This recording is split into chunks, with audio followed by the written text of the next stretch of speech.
So not content with drastically increasing ticket prices for the 2026 World Cup, FIFA are now finding even more ways of ripping off fans. It was reported last week in The Athletic that New Jersey Transit is intending to bring in special event pricing for the 30-minute journey from Penn Station in New York to the MetLife Stadium in New Jersey. A train ticket to the stadium could cost more than $100. That's a 7-fold increase on the usual $13 for a return fare. I mean, I always thought the FA part in the name FIFA stood for Football Association, but by the time you pay for your tickets and the travel to get to the game, maybe that part actually stands for fuck all, which is exactly what will be left in your bank account. And to add insult to injury, no concession prices are planned, so children and seniors must also pay the full fare. The MetLife Stadium is due to host 8 games, including an England group game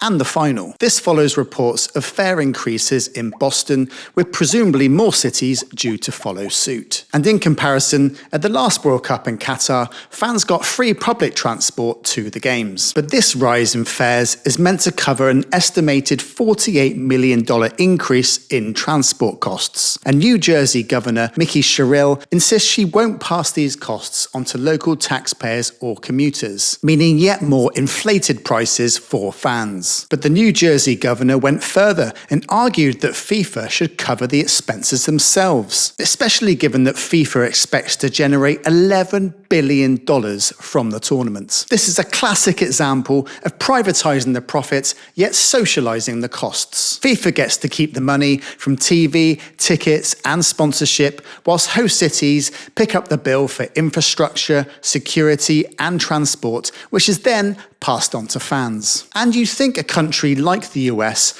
who are always preaching about their freedom, this is a violation of our freedom, would have a slight issue with FIFA coming in, taking over, dictating to elected representatives, grabbing the money and running off into the sunset. Football without the fans is nothing, says FIFA President Gianni Infantino, which is reassuring because looking at the World Cup ticket prices, it seems that fans are still very much essential to the business model, that is. I mean, Infantino literally has the word fan in his name, yet his organisation is exploiting fans more and more with every tournament that passes. So when you tune in to the World Cup this summer, and as we sit through the inevitably cringe opening ceremony where FIFA espouse values and throw out cliches like football is a game for everyone or football unites the world, just remember that FIFA are making record profits at the expense of ordinary fans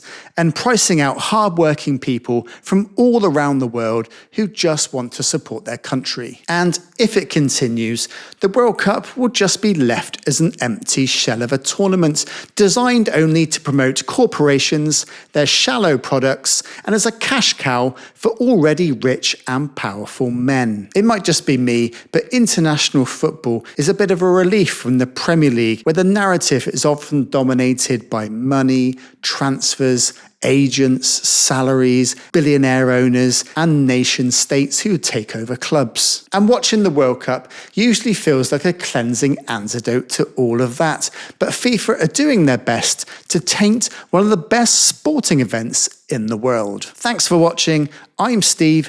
Give this video a like and drop me a comment if all of this business leaves a bad taste in your mouth. And subscribe to the channel for more like this.